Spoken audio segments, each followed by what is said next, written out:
everybody came from somewhere. You can't be stuck in San Diego. Got to see what happens in LA, Northern California, even New Mexico. Traveling all over the country like you have to do things, you're a sponge. Yeah, I've been able to be like open-minded and not just narrow-minded, and that's where, like you were saying, people get stuck with just like, oh, I just got to be just enclosed or only do work for certain people. And I think I always wanted the challenge, and even getting to the club was a big challenge. A lot of people back home were telling me, oh, but you need to make the commute to go to the meetings and this, and I'm like, why are you guys so worried about me? Like, this is my decision, I'm gonna make it happen. And you've seen it, like I attend just about everything, and there's many times I'll drive the car from San Diego to LA.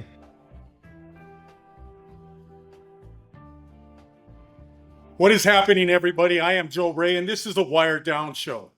Today's special guest out of San Diego, California, is the one and only Jonathan Mercado. He's a custom painter. He's also in a car club called Lifestyle from Los Angeles. This is his business card. He's going to take us on a little tour defining this ride. But before we even get into that, we are proud to say that this would not all happen if not for Coker Tires. The Premium Sport 520 14 and 13 is how this car rolled in here. And talking about rolling, here we go. Take it away, Jonathan. How's it going, guys? Thanks for having me here, Joe. My name is Jonathan Mercado, custom painter and pinstriper, and I finally brought my 1963 Buick Riviera out here and did all the custom paint job, bodywork, and the pinstriping all myself at my shop in San Diego. So there's definitely a lot to it, a lot of different textures, a lot of candies, different size flakes.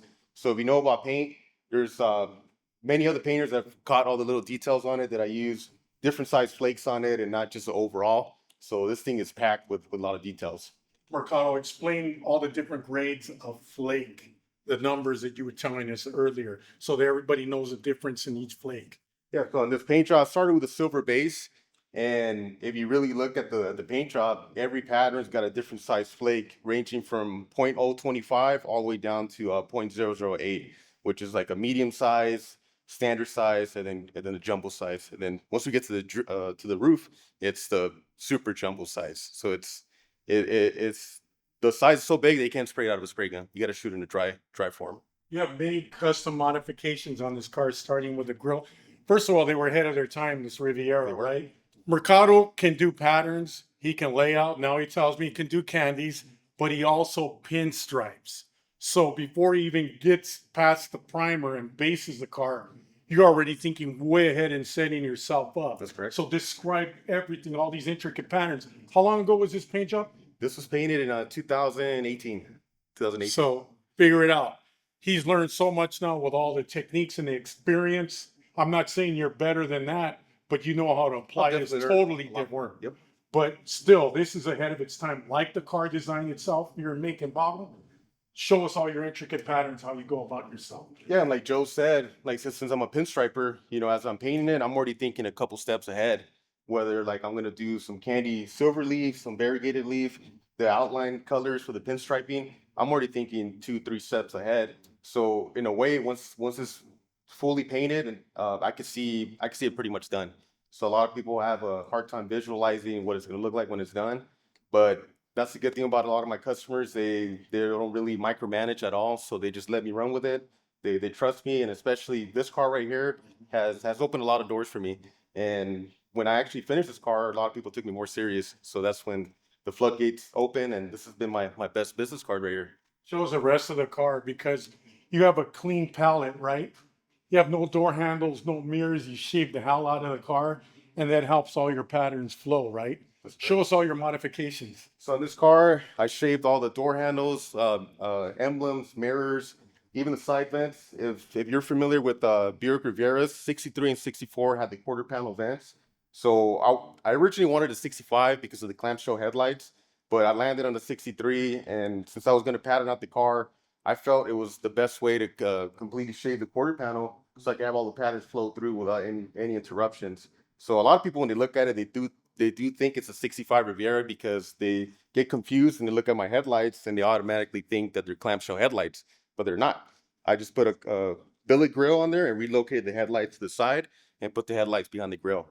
So they're they're just static like that, so they don't open up at all. So a lot of people get fooled and think that they're actually working clamshell headlights, but 63 Riviera. Behind the clamshell headlights and that phantom grille that you have, what's under the hood? I got an LS1 in there. I had a Buick nailhead in there, a 401, but at the time I drove it till it completely gave out and decided to make the change and go LS on it just for dependability and just easier to find parts for them and easier to work on. And as pretty as it looks, don't get fooled. I actually drive it from San Diego to LA any given day on hydros and 520s, and I'm not scared to drive it. I'll get a couple little battle wounds here and there, but I know a good painter to fix it. If you're not rolling by somebody out there on the streets and long distance, you're scraping by them too. Yeah. Describe your interior to us and the whole theme behind the car. So the interior, I was kind of going back and forth what I wanted to do, and I've always wanted a modern style interior. And at the time, I really wanted a California upholstery. So a good buddy of mine, Candies by Louie, got me in with California upholstery and dropped off the car to them. Gave them more or less what I wanted. I wanted to, everyone to know that California upholstery did this interior, and I let them run wild with it. And they installed Rolls-Royce headliner in there, LED panels. Everything's completely modified, so you can still see somewhat of what the Riviera was originally, but it's completely touched. So it's nothing's really stock anymore on this. So the name of the car is called When the Music's Over. It's a song by the Doors, and when I got into lifestyle, I wanted to do something that was traditional to the club, and I feel like Doors, it's really prominent in the club, and nobody had chose When the Music's Over, so went with the whole concept, and I was able to tie in When the Music's Over with the theme of the 27 Club. So a lot of these famous singers in the music world is pretty infamous. A lot of famous singers have passed away at that age, so I was able to put all lead singers on there, most the more notable ones, and actually the ones that they always talk about is always Amy Winehouse, Kurt Cobain, Jim Morrison, Janis Joplin, Jimi Hendrix, and Brian Jones. But I did a lot of more researching, and there's a lot more lead singers on there. So I was able to include a lot of people didn't even know that were even part of that club. So it's in a way it's a tribute to them, and it goes with the whole theme of the car. And also the mural was done by T-Step out of Arizona. We if you're familiar with these cars, they don't come flat like this. So the car was fully done already, and I went ahead and I had plans of doing the murals, but we actually fabricated this, welded it, bodyworked it after the fact that it was painted. So we made it out with no damages, and then I sent it over to T-Step and gave him all the reference pictures, and I let him run wild with it. I gave him artistic freedom, and this is what he came up with. It's definitely one of my most prized possessions, and I'm very proud. This is a super, super awesome piece by him. So Mercado, why a Riviera? I know there's a lot of famous Rivieras in the car culture out that way in San Diego. What was your choice for? Well, growing up, I always liked Rivieras, the body styles, and there was a pretty well-known Riviera in San Diego with a Hollywood top owned by Masa. Hollywood top, it was had a running boards on it, so it was heavily modified. So I always was grown to that body style. And as I got older, I was trying to narrow down what I really wanted, and I just always liked the body lines on it. They look very aggressive, and like I said earlier, the 65 was my first choice, but I landed with a 63, and I think it was a good choice, And the wear and tear on this ride, and I know you drive it looking at the interior, everything looks brand new. I know you're the painter and you can fix everything, but when it comes to upholstery, I'm marveling at everything, man, because I know you party in this thing. Oh yeah. Like those rock stars on the trunk, this is a young man too. He's a rebel, but with a cause, and it's all about low riding. Why don't we take our story to the Boulevard Cantina, and we'll get a bio on you. We'll find out what you're all about. Let's take a walk over here. All right, everybody. Hey guys, just so you know, this is one badass tire. Coker Tire has been working for years to build a perfect 520 tire, and the evolution of this tire was led entirely by the end consumer, which is us. Suggestions from customers led to many changes throughout the years, and the most recent improvements include all new tooling and molds, meaning that the ultimate lowrider tire just got better. Crisp sidewall lettering and perfect white wall size and location are the cosmetic features. and you can expect excellent performance out of this tire due to its 8-ply rating.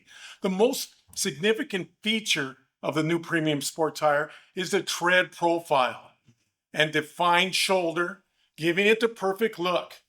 This reimagined tire has the same great features you know and love, but with all new materials to ensure customer satisfaction. It has been years in the making, but believe us, it's worth a wait. You can order the new Premium Sport 52013 and 52014 now at cokertire.com.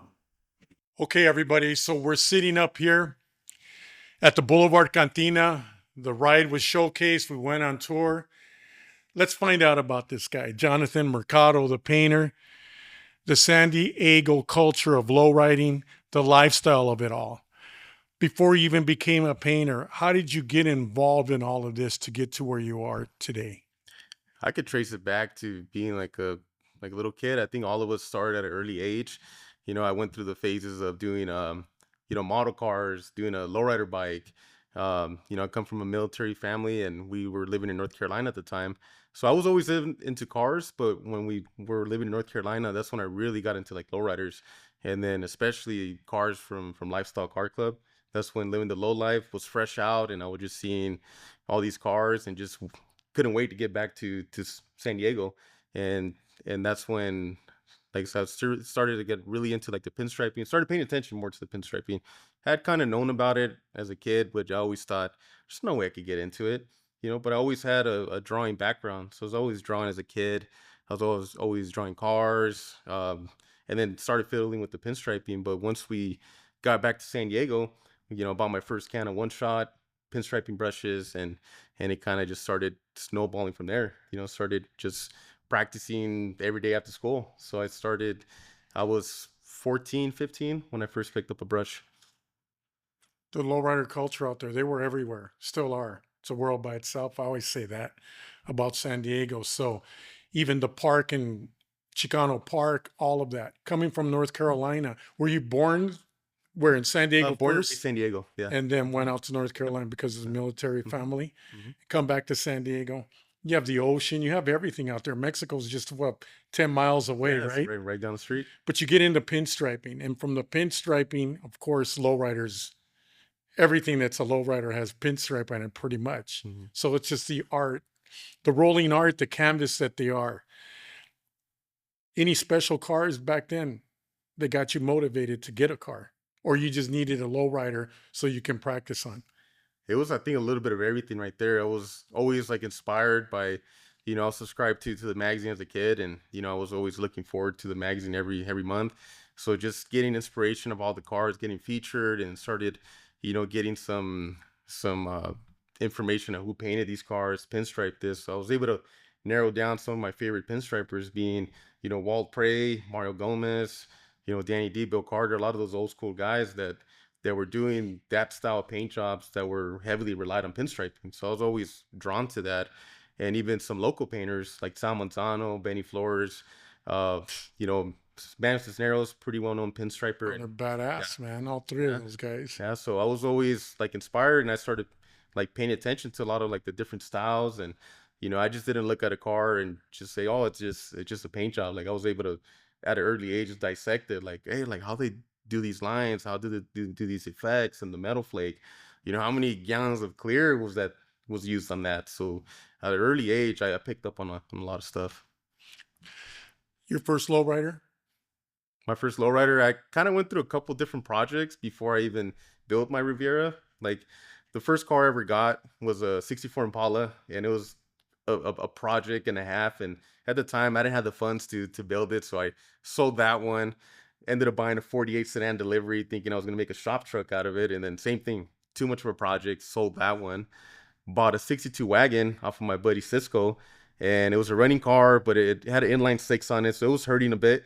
So ended up throwing a rod, and that it took a dump. So put that one to the side for a bit, and I was like, I just need to get something that's kind of like somewhat done, and or always had a Riviera in the back of my mind. And at the time I was looking for a 65, and then the 63 popped up in the LA area, and I just pulled the trigger and bought it. But it was short lived. I got it, put hydros on it, had bought brand new true spokes for it. I was gonna make it, just a clean cruiser, something I can hop in and just mob it like on the as a daily if I really wanted to. But metal flaked on top of the existing paint, and everything bubbled up and wrinkled up, and that's when I had to get somebody to sandblast it, and I started, going on my quest to make it a lifestyle car. Started asking questions of, what I need to do to get into the club, and Hector, Sugar Mills was the one that got me into the club, and I started doing all the modifications that I needed to do for the car, and it turned into what it did. This wasn't supposed to be anytime soon, but it happened. Before you got your own shop, though, you were what? Starting out pinstriping, you became mobile. Started doing So a you lot had to of go stuff. to shop, garage here and there, and stripe cars. And you got better at it as you went along, obviously, right? Every job I got better, and like you said, I was doing a lot of mobile stuff, hopping from shop to shop, and then it actually I was studying graphic design. I was going to school, and I was getting offered a lot of pinstripe jobs, but I was going to school and just kind of turning down a lot of jobs, and kind of felt like I was missing out on an opportunity, and so I decided to ditch college and went full force, head first into doing a pinstriping as a full-time job. And any job that I got offered out of state, I took it. I was going to Miami, Kansas City, Seattle, wherever they sent me, I was What was doing it? work. Have mini truck will travel? Because I seen your little truck with a camper shell, Yeah, and that was I don't mine. have it no more. You don't? I don't. I got rear-ended on it and ended up. Uh, Louis didn't buy it from you? nah, I know he collects them. he loves them. He loves them. But I mean, you traveled everywhere before you can take the big responsibility of opening up a shop. Exactly. Yeah, and I was going everywhere. Like when I flown out of state, I was just taking my brushes and my spray guns, and pretty much I'll adapt anywhere from a shop to a garage. As long as I got an enclosed area to work in, I'm able to produce some pretty high quality work. Trial and error. That's how you Yep, learned. yep. Yeah, a lot of messing up.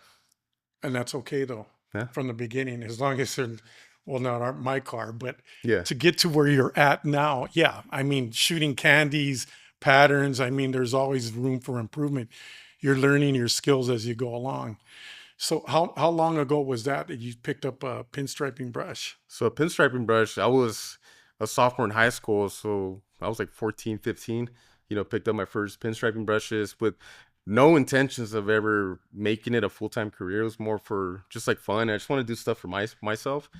But then I started like, getting a little bit better, and I was going to Manuel Cisneros' shop after school, apprentice a little bit with the intentions of never it turning into anything. It was more for fun. But he told me, hey, like you need to like show and put effort if you really want to learn this. It's not going to happen overnight. And I think that's where it's kind of like a misconception. A lot of people think this stuff happens overnight, but it doesn't. There's a lot of wasted material, a lot of trial and error, a lot of like it could be a little bit frustrating in the beginning stages because you want it to come out as perfect as possible. But once I understand that concept of like you got to practice, and like you're never done practicing. I'm never done practicing. I feel like I'm still practicing. But having that open mind to be able to take criticism from customers, a lot of the people that came before me, and that kind of like set a fire on me too, to wanting to learn it that much more, and to get the approval of some of these big time names in the industry, the painters, pinstripers. So there's always that the room for improvement, and I was always open minded. When you go back, because you're self-taught, more or less you are on your own. But how were the painters and pinstripers down that way? And then if you travel and you come up towards LA, you need those guys that have been there before and done that, that are very talented, because they have all these little techniques and hidden secrets. But a lot of them don't want to give away those recipes. Hmm. But you ran in like Manny. Yeah, They were willing to help you as long. Well, Danny D was the same way too. yeah. If he understood that you were dedicated and you were for real, They then would open up a bit. then he would open up. If not, he wasn't going to waste his time. Yeah. And you had who were your mentors? What do you think? So I think for all my paint success, I give it all to Sal Manzano, Uh huh. because I started. The first job I ever pinstripe for him, I got a call out of the blue. He's like, I don't know who you don't know who I am, but I got this Riviera in my shop right now. It's pretty well known. And I told him I know exactly what car you're talking about. And it was the one that I mentioned, Maso's old car. So Sal had done a bunch of the new patterns and he needed somebody to outline the work. So we talked it up for a bit and I told him, hey, I followed your work as a kid. And next day I was over at a shop immediately striping and we formed that connection. And he saw that I had a little bit of talent. So I was already painting skateboards and little stuff at that point. But he told me, you need to learn how to paint.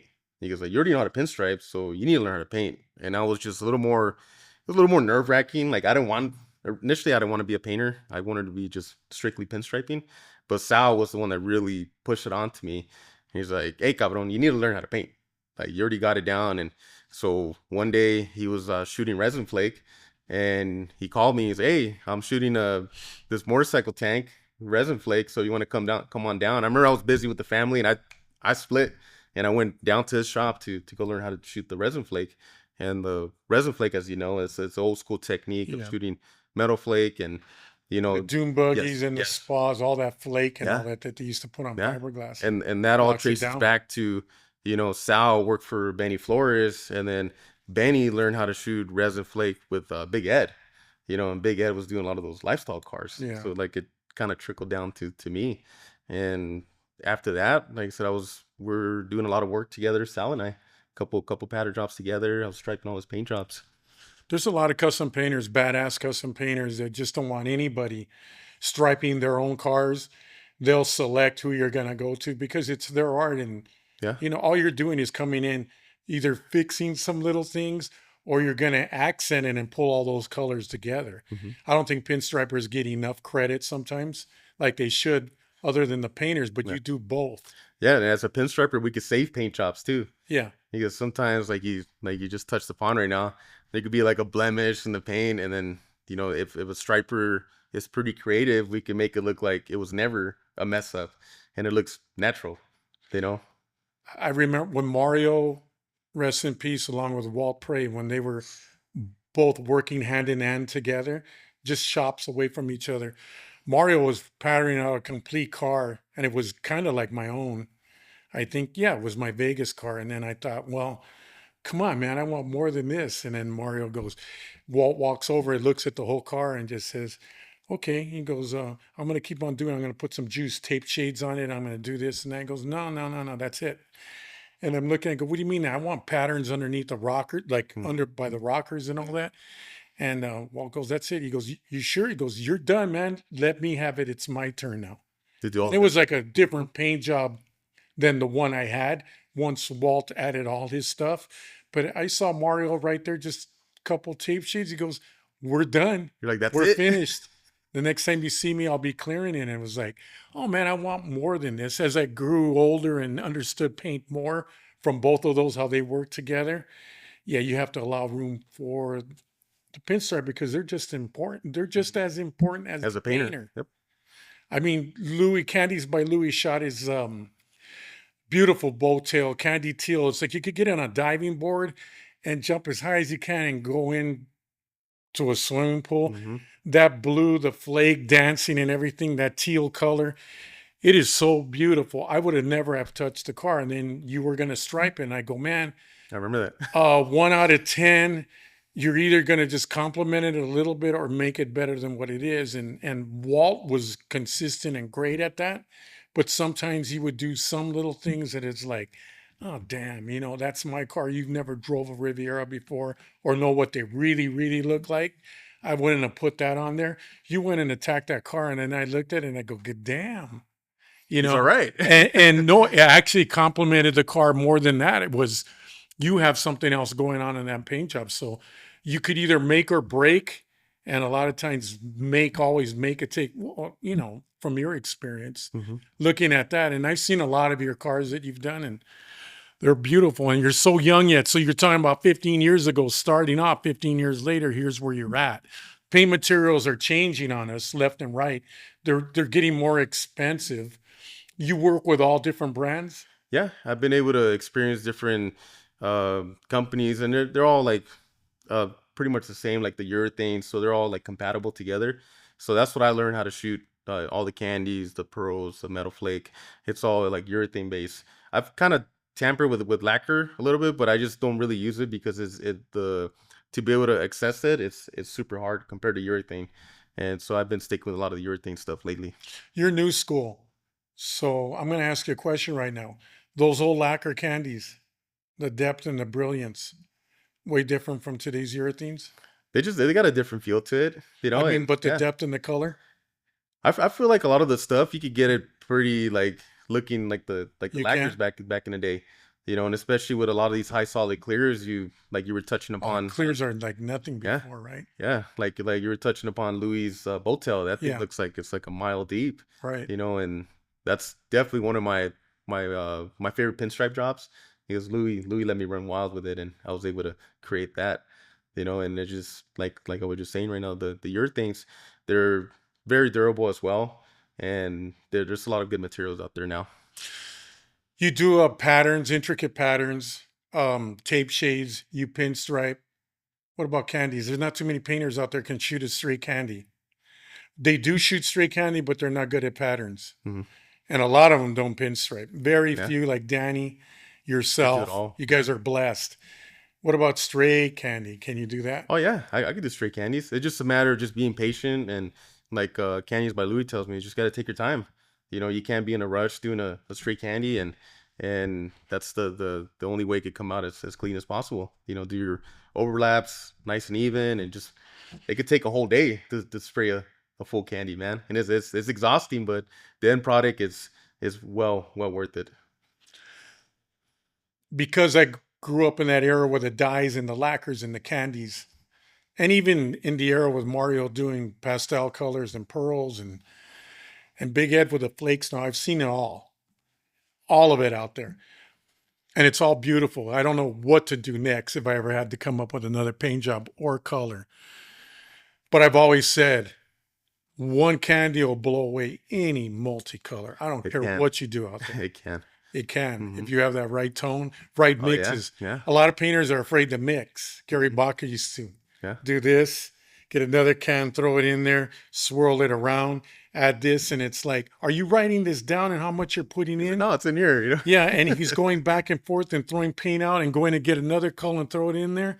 And then he would just smile. He wouldn't tell you anything because he didn't want to give away his secrets. Hmm. And then he would go in and it was like a color that no one had, and it was that deep, and Hmm. it was amazing.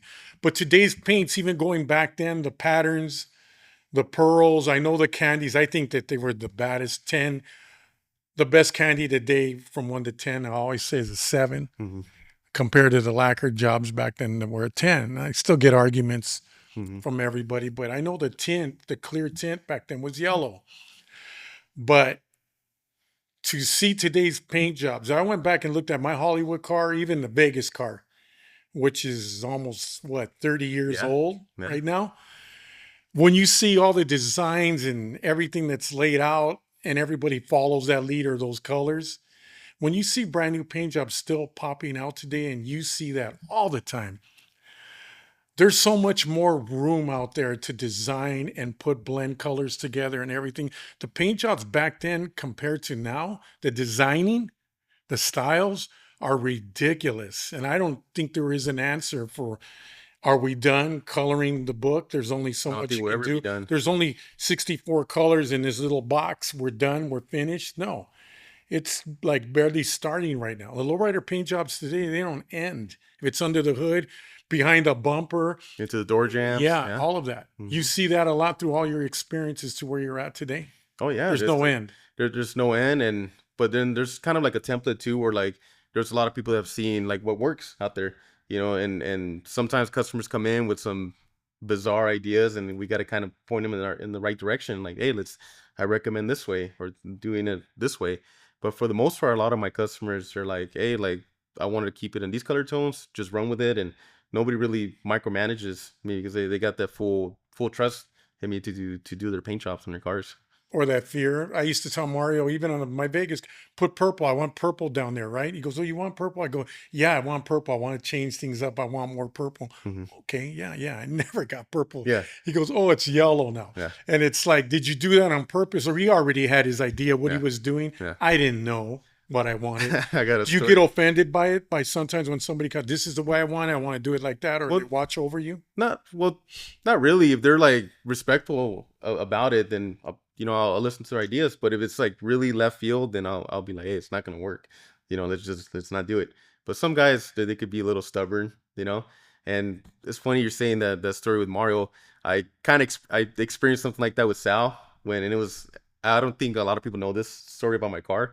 But I really broke my head trying to paint that car. Like I had the pressure of coming out with something super badass, and I had originally painted the roof, and I took everything off. I didn't like it, so that's when I had Sal come in, and I told him, "Hey Sal, like I'm gonna let you take the lead. Like I just want to do all blue tones, just pattern the roof, and I'll pattern the body. Because I was just so like overwhelmed with coming out with something nice. So I let him do his thing. He's like, "Oh, don't worry, I'm gonna do." I was like, "Dude, just don't put no pinks, no purples. Like I want all blues. Here's the candies. Just run with it." Come back to the shop and he's like, "It's done." I show up. It's all pinks, purples, and a little bit of blue, like completely not what I wanted. And he was all proud of it. And I told him, you know what? Like I'm not happy with it, man. So we took everything off again. And what you see now is the third time it's on the car. I need to take a break away from it. He has Yeah. health issues, Yeah. so man, I know we did a story featuring him a long time ago, and he was at his home, his garage in TJ's, Yeah. just saying, just a very humble man. Yeah. He goes through a lot of health issues, man. We can't lose a guy like that because look what he's done for you. He Yeah. challenged you. It's Yeah. like a coach. You're playing Pop Warner football or softball, and he's telling you he could see the talent and he's pushing you. Yeah, it's one thing to stripe. You could have stayed striping, Mm-hmm. and he pushed you to go into paint. Yeah. You need guys like that sometimes, and there's Yeah, not a lot of them out there. he saw the interest and the fire that I had. There's a lot of people that like he's taught, but they don't like keep up with it. They lose interest or they give up too easily. But I was willing to mess things up and waste material and buy more material again to continue with it. And like I said, I give him all the credit because I soaked it up quick. I was able to just shut up and listen to his ways of shooting candies and his ways of doing layouts. So you can see a lot of my stuff. It is influenced by Sal Manzano, and people could see it. But I do change it up and throw my little twist on it to make it a bit of my own. But I still incorporate his famous Z's. It's a kind of a tribute to him. Because he did show me a lot, and I give him a lot of the credit for that. You're 31 years old. You've been in a car club now for a while. You've always been very respectful and classy. The way you're like a chip off the old block. I mean, you come in, you respect all the elder members, everybody that's an officer. But I've seen you handle yourself outside the club with different people, and you get that respect because you give all that love to get that respect back, and you're sincere about it. Um, and you're well known out there. Now, I mean, everybody remembers you as the little kid Oh yeah. around the neighborhood and everything, and then all of a sudden, one day you become a pinstriper, and before they know it, you're a custom painter. Mm-hmm. But you're in a car club now that's really not from San Diego. San Diego's hometown. Um, Culture and world by itself. Do people treat you different now because you're kind of like a little movie star, a little rebel out there? Do they treat you different now that you're striper painter, customizer, car club, badass car, or you've never changed, right? I've never changed. I stayed always true to myself. But people did see me like different, or they wanted to change like their perception on me. But even when I started painting, some people that were involved in the scene would be like, "Oh, why are you getting into something you don't have no clue about?" And trying to like drive me away instead of being like, "Hey, that's cool that you're learning how to paint." So there was like a lot of that, like, "Oh, you shouldn't be pinstriping, you shouldn't be painting." But even behind all that negativity and the hate, like I wanted it just for me. Like at the end of the day, it was never for like no clout nor fame. Like it was just for me. I loved it that much, and it's like I this is like my everyday life. And I was always true to myself, and like I said, I was always respectful to everyone. And I always respected everyone that was before me, because they were around before me, and I can't go in acting cocky or be a know-it-all. Like, so I was always willing to go in with open ears and learn from a lot of these older guys that were doing it way before me. But get into lifestyle, it did kind of getting people's feelings because I'm from San Diego and, I wanted to join a LA club, but I always followed this club as a kid. And uh, I think even if I didn't get into the club, I would have built it as a lifestyle car. But at the end of the day, I just, I wanted that plaque flying behind the back of my window, and I did everything on my end to make that happen. I put in the work, and it wasn't easy. These cars, it's super expensive to build these cars, and I went through all the hard work to make it happen. When you first got in the club, I saw who you were. You're really innocent. And, there's some great things about lifestyle, and there's some other things that you don't wish upon anybody. Hey, I want to join your club. Oh, really? Let me grab another beer. I'm going to go over there and sit down, and I'm going to give you about 100 reasons why you shouldn't. Because there's a lot of dedication, and that goes with all car clubs. But I saw you come in with all the respect. You were innocent and all that, but you were classy. You were old school in a way, but you were young. And we need members like that. Every now and then you get somebody that comes into the club, and those guys make the whole world happen in your car club, their characters, whatever. I didn't want to ruin you or get you ruined or around any of some of the members to poison you so somewhat, right? To Or you leave, yeah. you have some Kool-Aid. And when I approached a few members, even officers, older members, they said he's special, treat him differently, man. Don't, no. Let him grow into it. But I was always worried. And I remember the advice that came, now you join the club, this club, you alienated yourself with customers. Just not everybody's going to come to you because of the club name. This is exactly what you did. You put a different type of spotlight on you.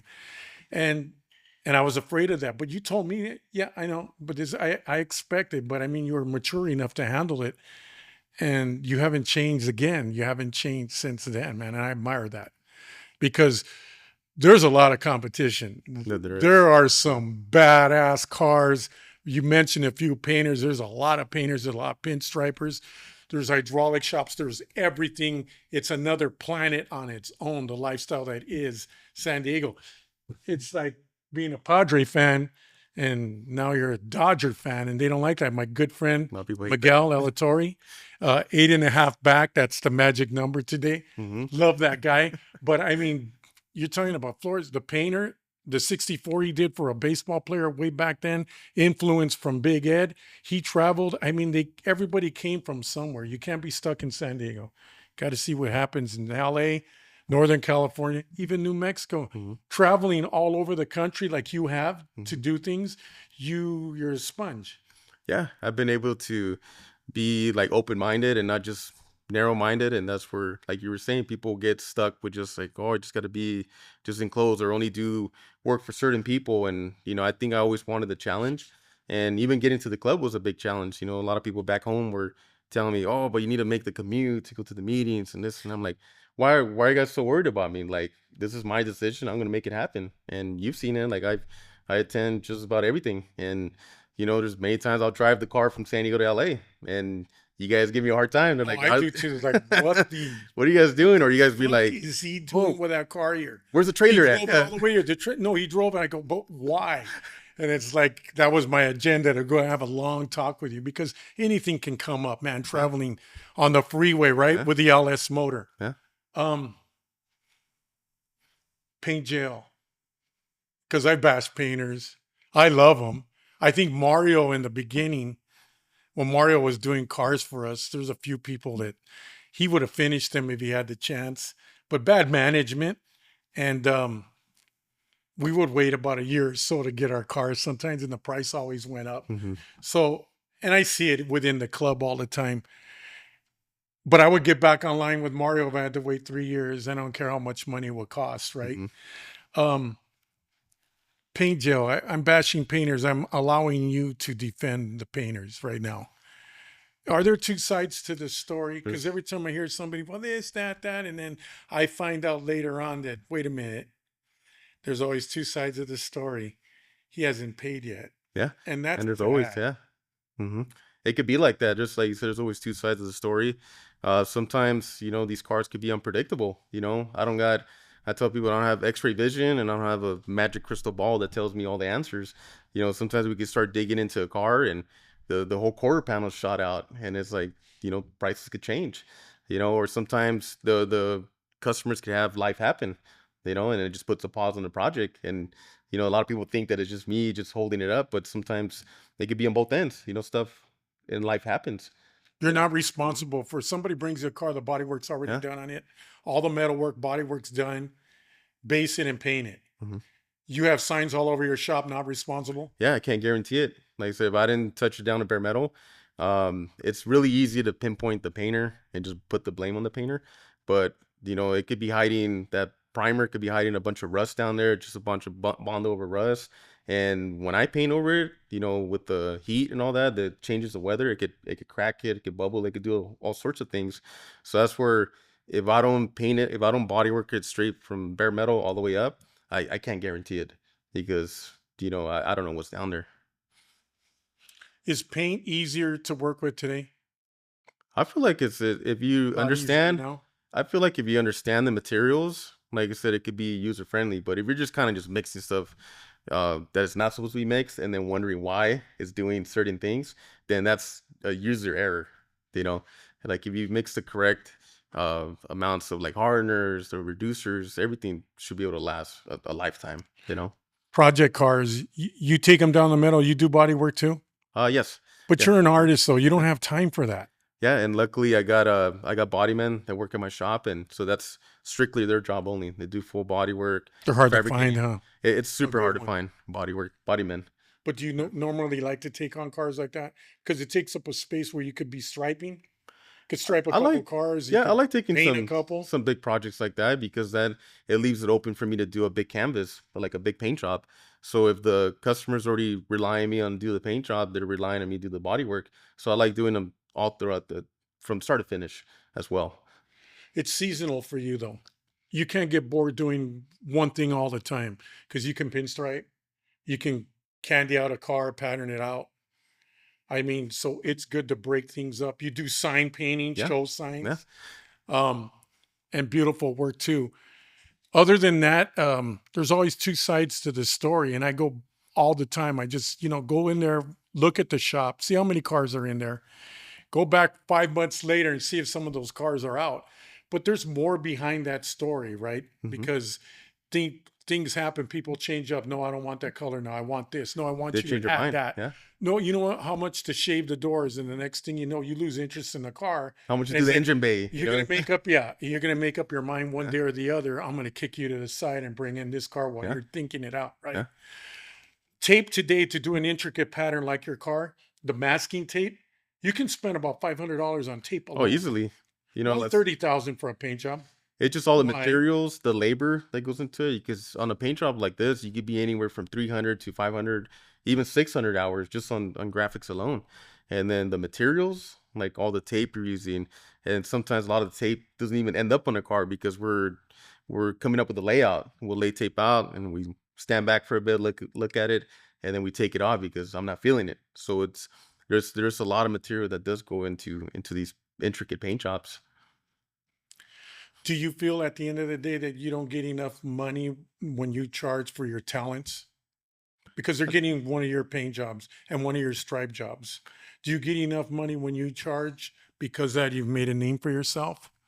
I Or feel like now, is the like paint store making the money or the electric bill at the shop? I feel Who's I feel making the I money? feel like now, like I'm able to charge a certain amount now, where like it's justifiable. Like I got a big portfolio of work, and I got the credibility. I got the name now, and back in the early days, I would have to do things kind of like undersell myself just to get some work out there, just to I guess pay my dues, like how other painters would say, and get some work out there and get people to get the respect of other painters and pinstripers. And now people are paying me what they're paying me for the reliability too, the trust. And I try to keep it as transparent as possible because like I said, I don't have a crystal ball that tells me how many hours we're going to be on the car. And it just like they want to have a pretty perfect car, and I want to be able to spend the time that is required to get all the body work right, the paint work, let it stuff cure, buff it out correctly. So there's so many steps on getting Those that. cars got to wait, cure, Yeah, dry, settle. block them out. And for Yeah, 2, 3 weeks and you're paying rent. yeah. Painters today, Um, we've lost a lot of good painters, and a lot of them have gone away because they don't protect themselves enough. Mario had one beer in one hand and a gun up here shooting lacquer. Hmm. He didn't care. He'd take off his astronaut outfit. Gary Baca had cancer because of painting, mixing his colors, like I just told you about, and the paint getting into his pores. Hmm. He can't paint anymore. Hmm. Still trying to drag him out. But I seen Mario, the aneurysm that he had Yeah. when he passed away. You protect yourself a lot, Oh just yeah. like a welder. You lose your Yeah. eyesight. You gotta wear respirator, gloves as much as I can because that stuff it's like it's pretty toxic. Not compared to like a lot of the lacquer stuff. It was more toxic way back then with all the lead and all the. Nothing like that smell in the spray booth. It's a certain the smell is very nice, you know. But yeah, like you said, I've seen what a lot of these old painters have gone through and like they don't protect themselves. So I note that like I'm very mindful of that. So whenever I'm painting or clearing the car, I gotta wear the mask, you know. And whenever I'm clearing using lacquer thinner, make sure I wear gloves and because I would like to be around for a long time doing this, you know.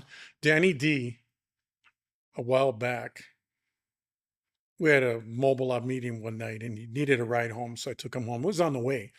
And we are talking about everything. I used to criticize his paint jobs, but man, some of his paint jobs were like, he was so well talented. He could do upholstery, Very murals, talented. and paint. And it was like, damn, but I couldn't get him to manage himself. He wanted to be that character and know that he had all that talent. And people flocked to him. But when we went home one night, he asked me for advice and he goes, Joe, and it was about Mario. He goes, Mario died penniless. He died broke. I don't want to go out that way. I go, yeah, I go, okay. I go, well, then you can't paint for your friends because you're always going to, especially the club members, even myself. You never really charged me that much to do things for me, right? And I go, well, you got to get rid of your friends and you got to jump up 10 grand and you probably could where you're headed right now. He goes, yeah, I want something. I want a house. I want this. I want that. That's who I want to be. I don't want to die broke like Mario. And he got off the car and I didn't know what advice to give him, but I thought right then and there, damn, don't say that, Danny. I wanted to reach out and pull him back in and finish our story, but it was already 3 in the morning. Hmm. And I never had a chance to talk to him again. And now he's gone. And look, all you could say about Danny D is he was at his happiest when he was painting, Hmm. like all painters like yourself. Do you see yourself going down that same road too? Are you having enough money you can invest? You can get a house. You can Yeah, that do I'm this. You super can. mindful of that. Yeah, I put some money away, You're young manage. though. Yeah, Are you waiting? yeah. Well, when I'm 40, I'll worry about it. Nah, that's when I really went in full force. Like I was already mindful of that. You know, that's why I pushed as hard as I did to get the car out of the way. At least I got one car done, and it's that car paid itself off. You know, and I'm always thinking about, all right, what's the next thing I want to do? What's you know what I want to do 5 years from now, 10 years from now. So very mindful of that, and you know, just got to charge accordingly. There's some people that they get upset for what I'm charging or they feel like it's too expensive, but then I break it down to them to make it justifiable because at the end of the day, like this ain't no Mako paint job. We're just gonna sand it and it's done. Like it's crafted. Every car is different and every car requires its time. So you gotta just charge accordingly because if you want something nice, like the good stuff costs costs money. Just remember that those guys on the trunk, all those rock stars, I know each and every one of them listened to all their music. They were stars. They were going to become superstars. You have a long ways to go like them. Just make sure that you can last that long and you do have a future. And I'm not saying, yeah, wear the astronaut outfit, protect yourself from the paints and everything, but you need to break away sometimes and enjoy life because then eventually all your talents and your skills and your humbleness, it gets burned out. Mm-hmm. And you don't want that to happen. And Everybody wants you to stay the same way yeah. you are for a while. Maybe not your prices go up too much higher, but Mm-hmm. if they do, you got to protect yourself. Yeah. And I think you nailed the key point right there. Like you gotta have like a balance. A lot of people think that this is all I do 24/7, but I do like breaking away from the car stuff and sometimes not even thinking about the car stuff. I want to do other things like there's Well, more comb to, your hair. yeah. Yeah, okay. There's more to life than that. And so I like, having a like other hobbies and um working out, going to the gym, and Tattoos. tattoos. Shout out to my club brother Miguel. He did this one, and then Checho back in San Diego did this side. Yeah, You're all into the culture, man. It's yeah. beautiful, huh? Hmm. I remember back in the days, my first tattoo I had, and they thought I was a drug dealer, like I've said. Now today, everybody's sleeve, because the art is just so much better, like the paint jobs. Hmm. It's way different It's, from it's, what it it's was the back then. evolved. So it's cool. Instead of putting on a shirt, just get tattoos, man. Yeah. And that's the way to go. Before we come to an end to this story, where do you go from here, and who do you thank because you're here now, though? Well, like there's a lot of people to thank. I could thank like I said, my family for showing me support. Sal, my club brothers, my guys back at the shop. Uh, like I said, I always voice it out. Without them, I wouldn't be where I'm at now, and I wouldn't be anyone. So I could always trace back to the people that did help me. Like Cisneros. He opened his doors up to the shop to me to learn how to pinstripe, and we're still very good friends. Like we literally talk like every day. And we could talk about stuff other than car stuff and pinstriping. So we could talk about life, so we could relate on a lot of stuff. So I always, give thanks and everyone's recognition for what they've done for me.